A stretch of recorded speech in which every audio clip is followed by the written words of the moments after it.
Paulo, Silvano e Timóteo, à Igreja dos Tessalonicenses, em Deus Pai e no Senhor Jesus Cristo.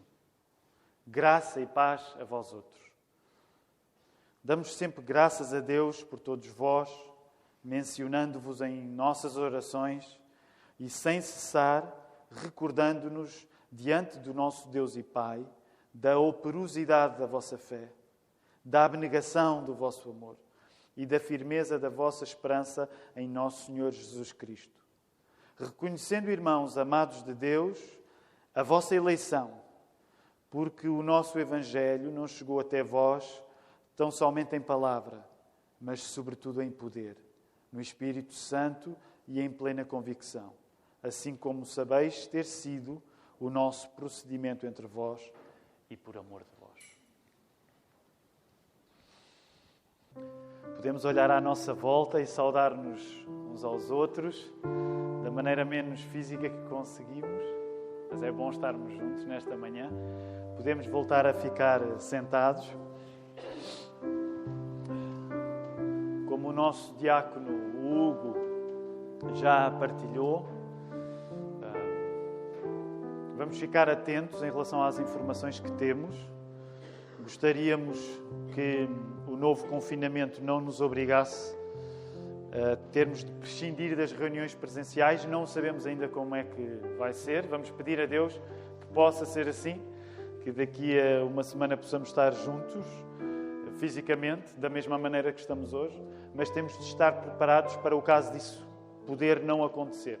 Por isso, vamos manter-nos atentos, sobretudo às publicações que a Igreja faz, e esperemos que esta manhã não seja, por um período de tempo, a última em que podemos estar reunidos fisicamente. Portanto, mas vamos ficar atentos. A mensagem que quero pregar nesta manhã chama-se Pior que o conflito é temê-lo. Pior do que atravessar um conflito é viver com medo que ele apareça. E estamos a começar uma nova série de mensagens nas cartas que Paulo escreve aos Tessalonicenses. E o título desta nova série de mensagens é Fica firme, fica firme. Só pessoas que passam por agitação é que precisam de ficar firmes, certo? Quando tudo corre bem, nós não precisamos de nos segurar a lugar nenhum, não precisamos de nos firmar em nada. Quando precisamos de nos firmar em alguma coisa, é sinal que estamos a ser agitados. E por isso, um dos assuntos que vai estar connosco, se Deus quiser, é precisamente esta necessidade de firmeza, a nossa necessidade de sentir segurança. Não há nada de errado em querer viver uma vida segura. Por exemplo, nesta manhã nós estamos aqui mascarados. Eu não estou, porque estou agora a pregar a palavra. Se não tivesse, estava com uma máscara, como cada um de nós aqui. E fazemos isso por uma questão de segurança uns em relação aos outros. Porque acreditamos que, por exemplo, manter a nossa saúde, estar saudável, é uma coisa boa. Não há nada de errado em querer estar seguro, em querer estar em paz nesse sentido. Mas também é verdade que se viver seguro fosse um valor sagrado para nós, Jesus não teria acabado morto numa cruz. Sabemos que Ele não acabou morto numa cruz, Ele ressuscitou, mas o ponto aqui é reconhecer que nós não vivemos como cristãos tendo a segurança como a coisa mais importante de todas. E é Cristo, é Jesus que nos garante que diante do problema de hoje, que nos pode agitar, que pode exigir-nos a procurar segurança e firmeza em alguma coisa, é Jesus que diante do problema de hoje pode, de facto, garantir uma solução que nós viveremos no futuro, que viveremos amanhã. É apenas Cristo que diante daquilo que tu hoje atravessas e que te tira a firmeza, te pode garantir uma certeza, um lugar firme para amanhã. Logo, o meu propósito nesta manhã é pregar esta mensagem de um modo em que nós possamos estar absolutamente seguros. Uma segurança que não implica negar a agitação, negar as dificuldades que podemos estar a viver, mas confiar que é Deus que nos vai guiar nelas. E, portanto, nesta hora é isso que vamos fazer ao pedir a Deus que seja connosco nesta hora. Vamos orar. Deus Pai, nós sentimos um alívio quando sabemos que Tu nos conheces melhor do que nós próprios nos conhecemos. Porque mesmo que isso tire algum controlo sobre nós próprios, significa que há alguém mais competente do que nós a tomar conta de nós, que és Tu, Senhor, o Criador do Universo. E nesta hora nós queremos pedir-te, enquanto Igreja reunida, que Tu nos possas dar esta absoluta certeza que diante de tudo aquilo que podemos estar a viver, que nos agita, que nos inquieta, ó Senhor, Tu estás a cuidar de nós e essa certeza de que Tu estás connosco é o que nos vai fazer conseguir atravessar a agitação. Senhor, Tu sabes, conheces em nós o momento de cada pessoa aqui reunida. Tu conheces o momento de cada pessoa que assiste a esta transmissão através da internet. Tu conheces aquilo que pode ser uma grande tempestade na vida de muitos de nós. Ó Senhor, e nós queremos pedir-te que a Tua paz seja connosco e que Tu me guies a pregar a Tua palavra de um modo que esta esperança seja realidade para quem precisa dela. E que a nossa convicção nesta manhã esteja a crescer, porque Tu crias mundos novos quando nós vamos até à Tua palavra, Senhor, e que Tu crias este mundo novo de segurança, de esperança, mesmo no meio das dificuldades. É isso que nós queremos pedir nesta hora, juntos, num só nome que oramos, no nome do nosso Senhor Jesus Cristo. Amém. Nós, às vezes, estamos tão habituados a ler a Bíblia num espírito de solenidade, como é agora, por exemplo. Estamos numa igreja, numa casa de oração. Uma das coisas boas de estar numa igreja é este espaço para a quietude, para a tranquilidade, às vezes até para o silêncio, para o louvor. E quando a Bíblia se lê, é normal para aqueles que estão habituados a vir à igreja há muito tempo, que quando lemos o texto nós nos sintamos diante de um texto sagrado, porque o texto é sagrado para nós. Nós acreditamos que quando lemos a Bíblia estamos a ler a palavra de Deus.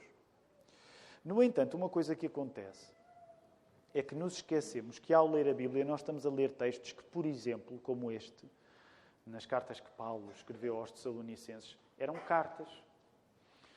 E como lemos os textos já predispostos a ser respeitosos e solenes, então às vezes esquecemos de que, para todos os efeitos, eles são também documentos escritos por homens. Foram inspirados por Deus, mas são documentos, são cartas. Portanto, têm uma simplicidade que deve fazer parte da nossa leitura.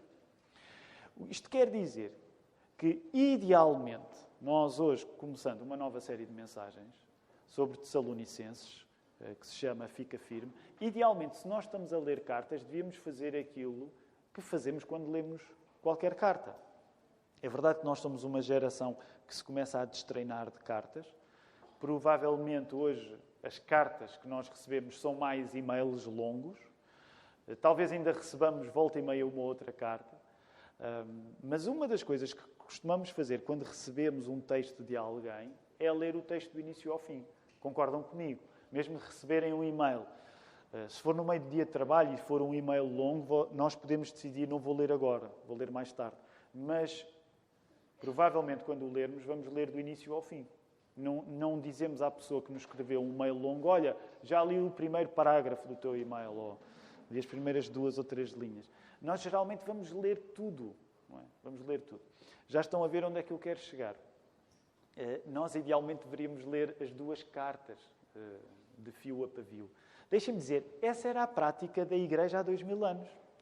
E uma das coisas importantes que nós devemos apreciar hoje é que há 2000 anos as pessoas não tinham o que nós temos.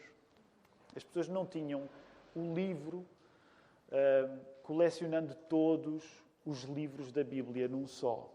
Então, significa que quando a pessoa ia à igreja há 2000 anos, ela precisava de ouvir o texto lá e, na medida do possível, ela precisava de estabelecer a relação mais próxima com a leitura do texto, de um modo que isso a alimentasse quando ela fosse para casa e não tivesse a Bíblia à sua disposição como nós hoje temos.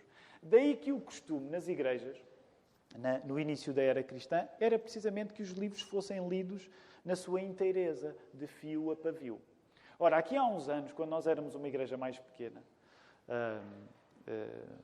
menos respeitável, nós podíamos fazer coisas mais loucas. O problema de ficarmos respeitáveis é que depois ganhamos vergonha. Então, mas há uns anos, uma das coisas que nós fazíamos, eu não sei se alguns se recordam, alguns vão de se recordar que estão connosco há mais tempo, é que chegámos a estudar, por exemplo, uma carta e no primeiro serviço de culto eu fiz questão de a ler do início ao fim. Alguém se lembra? Alguém se lembra? Estão aqui alguns dos membros que têm há algum tempo. Ninguém se lembra de uma carta? Eu fiz questão de a ler do início ao fim. Filipe, podes responder que ninguém se lembra. Lembras-te? Carta aos Colossenses. É verdade, agora eu olhei para o Filipe e lembrei-me de uma coisa. Vou ter de fazer aqui uma paragem. Há um anúncio que eu quero dar e que me esqueci no primeiro turno.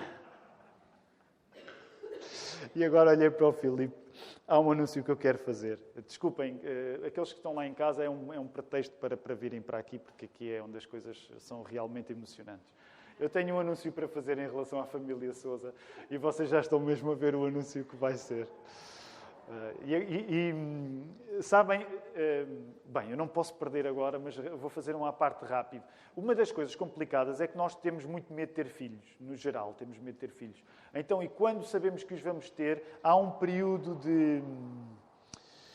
Como é que se diz? Um período em que nós sabemos a notícia e ficamos a interiorizar e partilhamos com algumas pessoas, mas só com algumas, porque o mundo ainda não pode saber.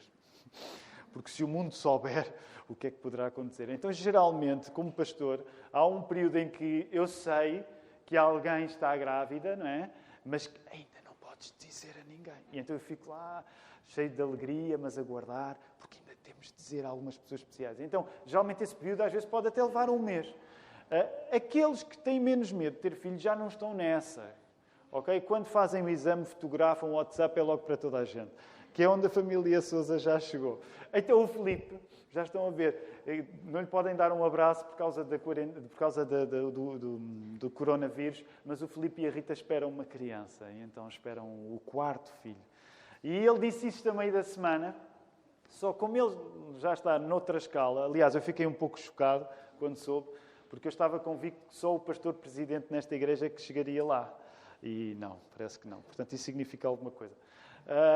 Mas pronto, deem os parabéns ao Filipe, perdoem-me esta à parte, eu esqueci-me de fazer este anúncio para o primeiro turno, nós estamos muito contentes, vem aí a quarta criança da família Sousa, e como eles já estão muito experientes nisso, o Filipe disse-me durante a semana, só que lá está, não deu a palavra código para dizer diz a toda a gente, então no final do primeiro turno veio dizer, então não disseste, e pronto, mas agora todos sabem, por isso estamos juntos. Eu estava a falar-vos da carta de Paulo aos Tessalonicenses. Já não sei onde é que eu ia.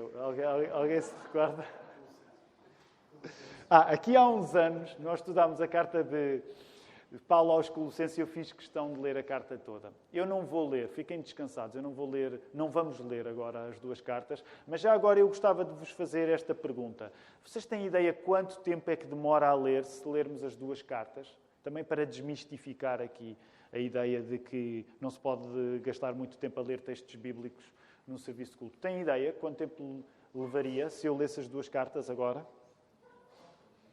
Levaria cerca de 15 minutos, não é assim tanto. Daí que uma coisa que eu gostaria de vos pedir nesta manhã, a todos, incluindo as pessoas que assistem à transmissão do culto, era que vocês, ao longo da semana, pudessem tirar 15 minutos, 20 minutos no máximo, se quiserem ler mais devagar, mas que lessem estas duas cartas. Eu não as vou ler, mas vamos fazer uma coisa, porque estamos a entrar numa nova série de mensagens, que é, vamos dar uma vista de olhos panorâmica. Portanto, eu quero convidar-vos a colocarem os vossos olhos nas duas cartas que Paulo escreve aos Tessalonicenses e eu vou, atravessando essas duas cartas convosco, lendo os títulos que nós encontramos lá. Portanto, os títulos não fazem parte da palavra de Deus, ok? Portanto, significa que os próprios títulos podem ser diferentes dependendo da tradução da Bíblia que vocês estão a usar. Mas ao ler os títulos, nós vamos passar por estes capítulos e rapidamente ficar com uma ideia global destas cartas. Cartas essas que eu vou pedir que vocês possam ler ao longo da semana. Então vamos lá, rapidamente. Como é normal, a carta do apóstolo Paulo começa com saudação e bênção, no capítulo 1, e logo a seguir, em cima do meu verso 2, temos aí a dizer a ação de graças pelo êxito, perseverança e fidelidade da igreja de Tessalónica. Portanto, estamos a encontrar estes crentes lá em Tessalónica e a compreender que eles estão a ser saudados pelo apóstolo Paulo a partir do facto de terem êxito, perseverança e fidelidade. No início do capítulo 2, podem ver, diz na minha tradução, o título, o proceder do apóstolo Paulo e seus cooperadores na evangelização de Tessalónica. O apóstolo Paulo vai relembrar aquela igreja de como o evangelho chegou lá. Antes do verso 13, nós encontramos um título que na minha tradução diz o proceder fiel dos tessalonicenses nas atribulações. Portanto, ficamos a saber que os tessalonicenses foram fiéis nas atribulações.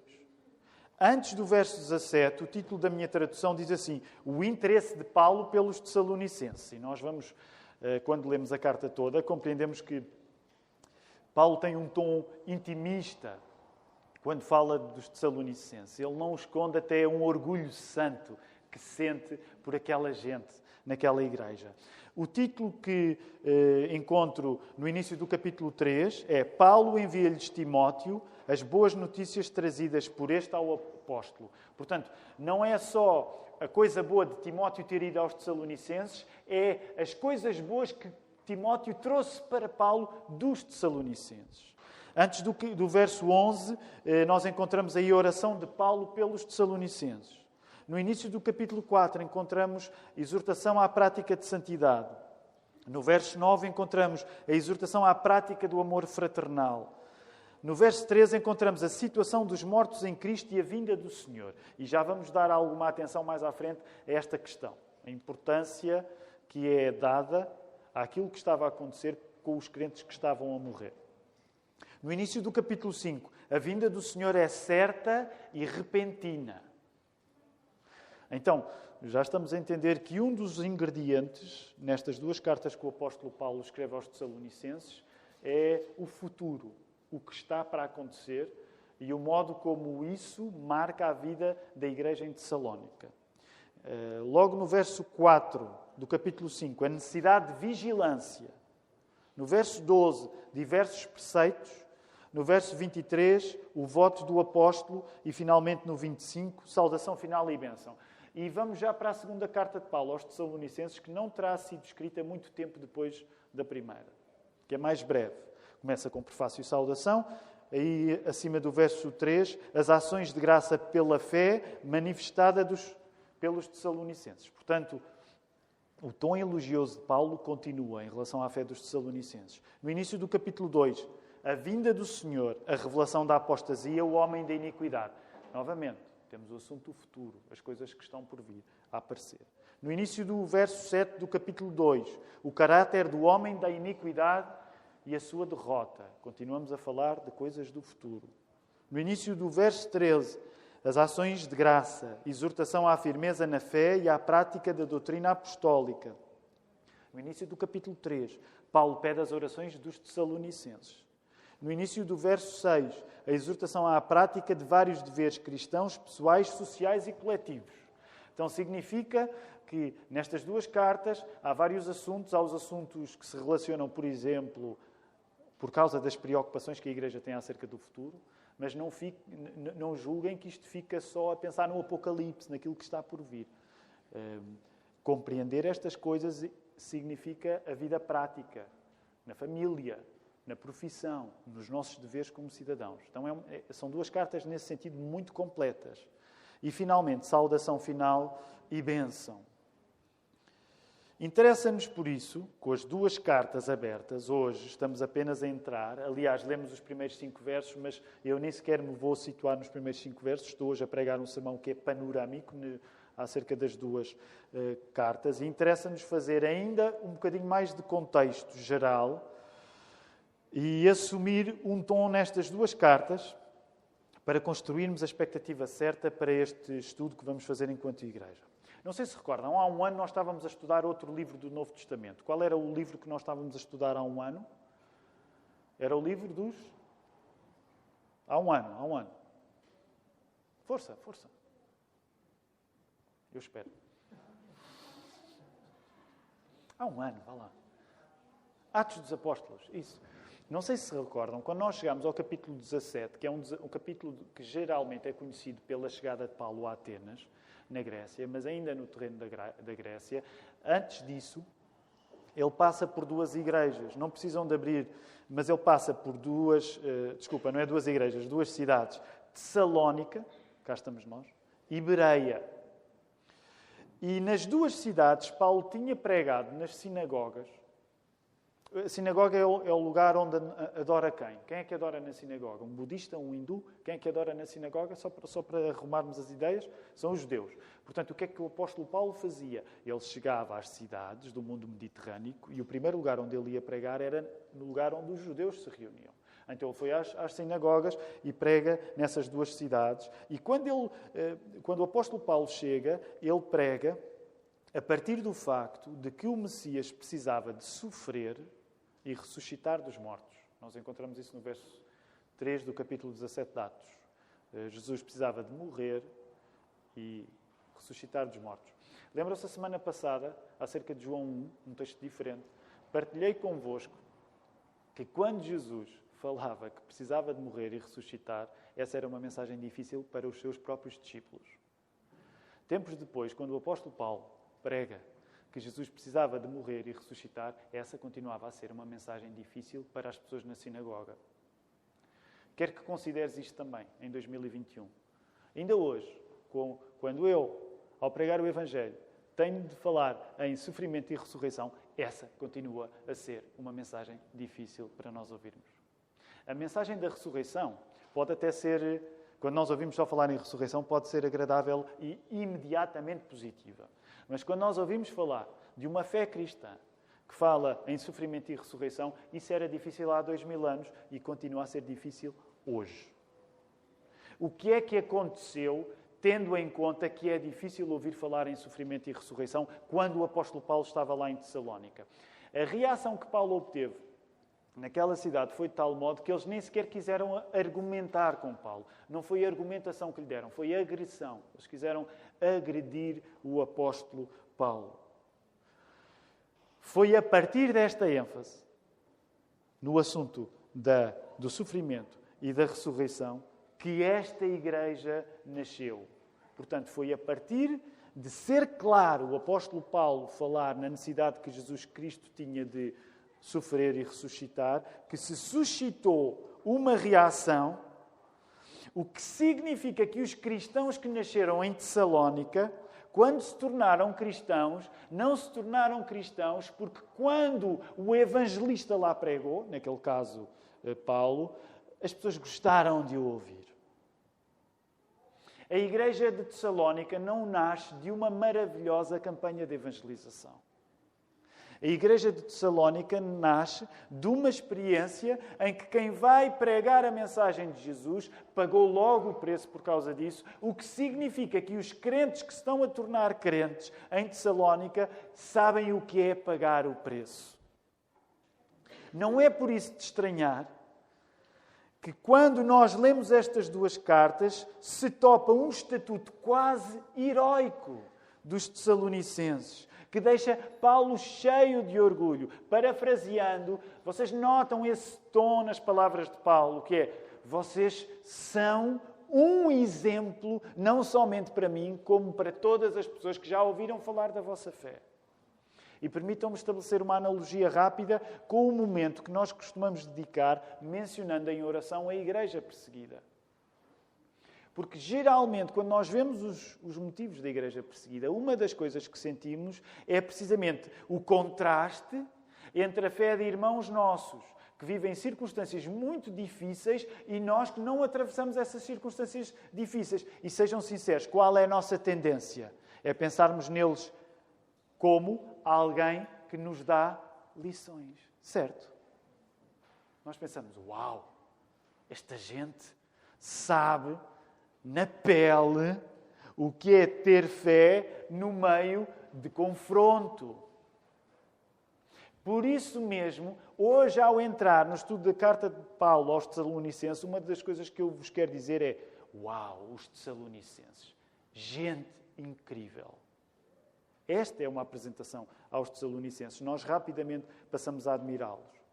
Por outro lado, também é verdade que se nota que no passado a fé dos Tessalonicenses conviveu corajosamente com o conflito, também se nota agora que as palavras de Paulo apontam para uma necessidade de eles ficarem firmes. Fica firme. É o título desta série de mensagens. Aliás, nota-se mesmo que os Tessalonicenses atravessam um momento em que Paulo tem de puxar por eles. Eles estão a perder firmeza. Os Tessalonicenses estão a perder firmeza. Também, uma das razões que explica que eles estejam a perder firmeza, também porque não estão a olhar para o futuro da maneira certa.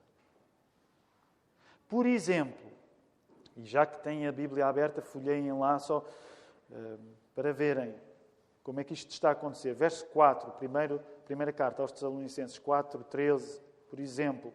Ao verem que alguns crentes estão a morrer antes de Jesus voltar, porque aquela igreja estava convicta que a vinda de Jesus seria iminente, que eles a presenciariam, eles, ao verem que há crentes que estão a morrer antes de Jesus voltar, eles estão a ficar desanimados. E o testemunho deles está a perder consistência. Eles têm dúvidas. O que é que está a acontecer? O que é que está a acontecer com estas pessoas que morrem? O que é que está a acontecer connosco, que estávamos tão convictos que Jesus ia voltar muito rápido?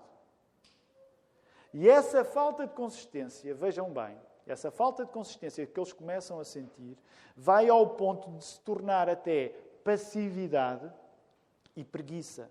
Nós encontramos isso no capítulo 4, verso 11, 12, no capítulo 5, verso 6, verso 12. E, portanto, uma das coisas que eu quero que tu possas compreender nesta manhã junto comigo é que quando nós pensamos no fim, nas coisas que estão por vir, da maneira errada, nós perdemos firmeza. Eu não sei se para vocês ajuda, para mim ajuda, às vezes, termos palavras com a mesma letra inicial.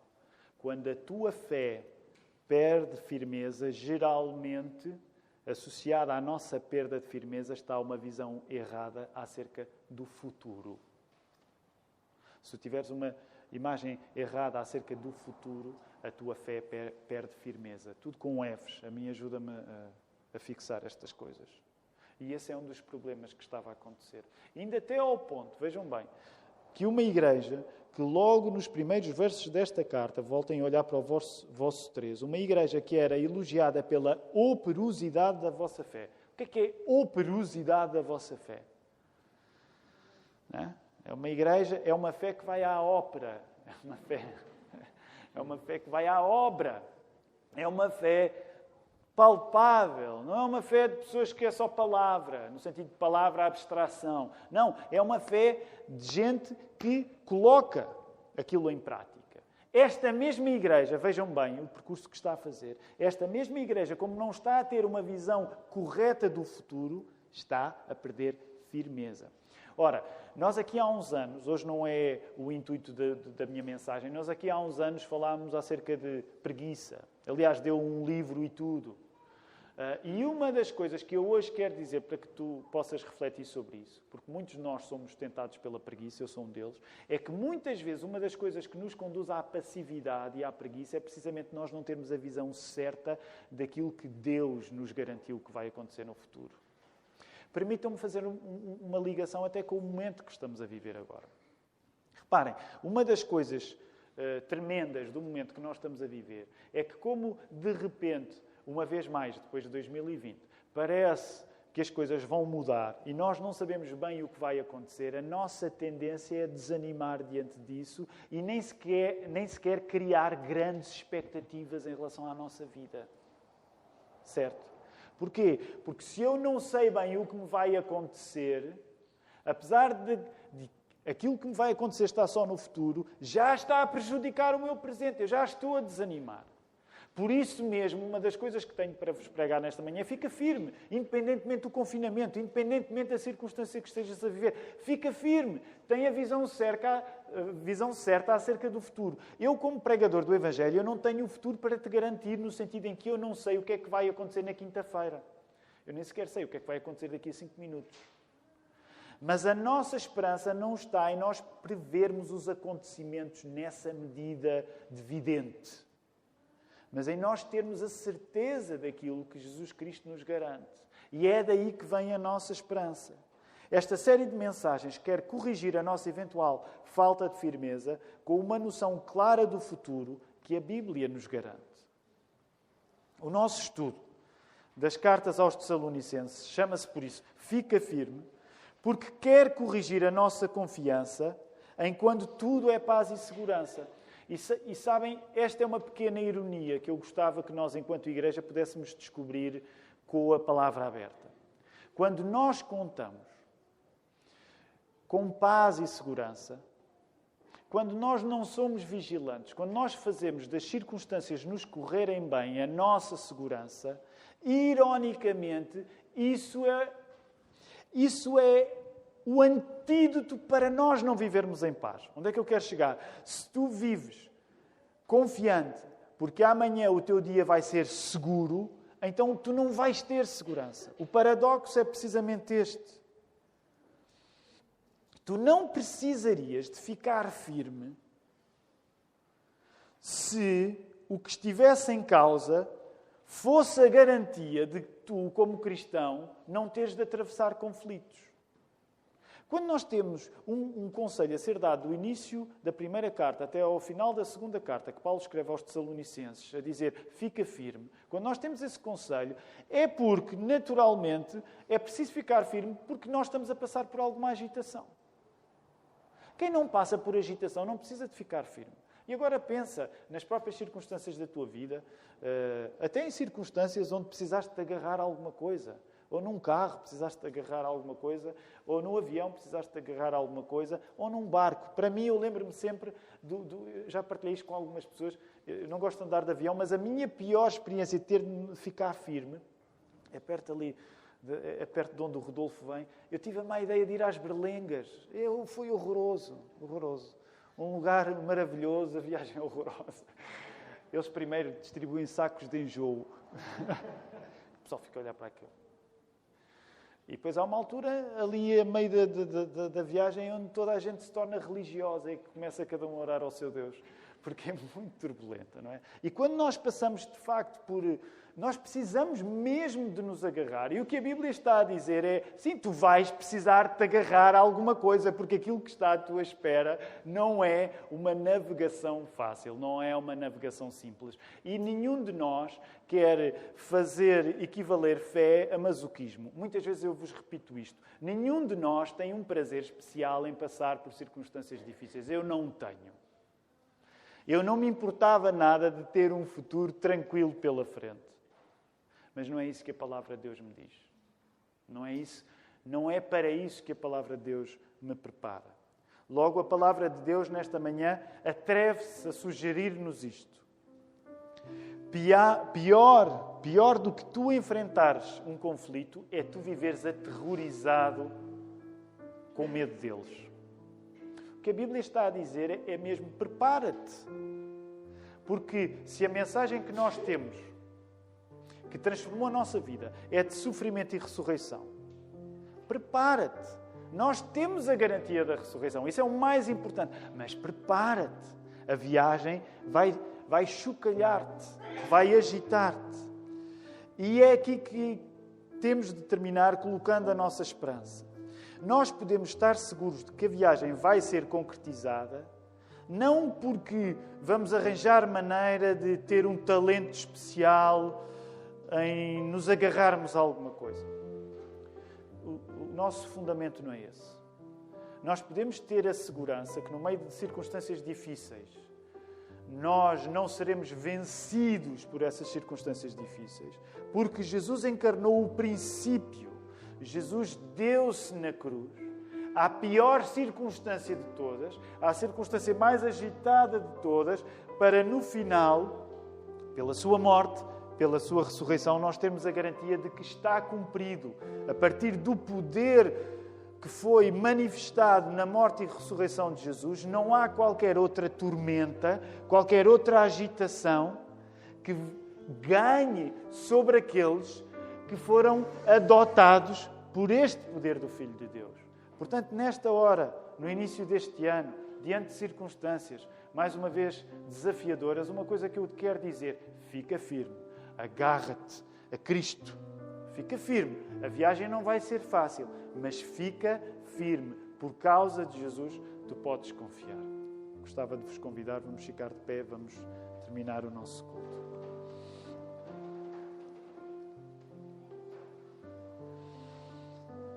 Como o nosso diácono Hugo avisou, não se esqueçam, no final vamos ter de ser rigorosos e, portanto, não podemos ficar a conviver.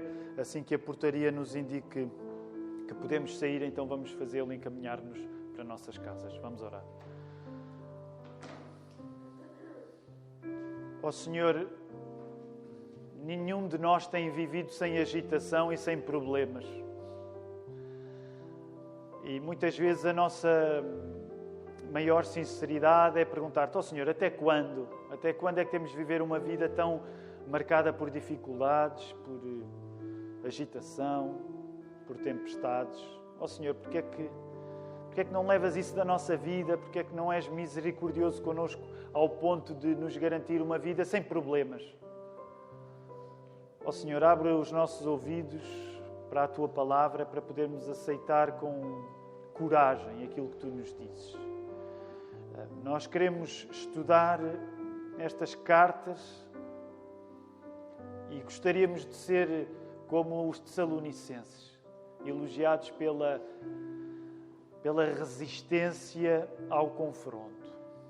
Mas obrigado, Senhor, porque não temos heróis na Bíblia, no sentido em que até os heróis da Bíblia rapidamente fraquejam.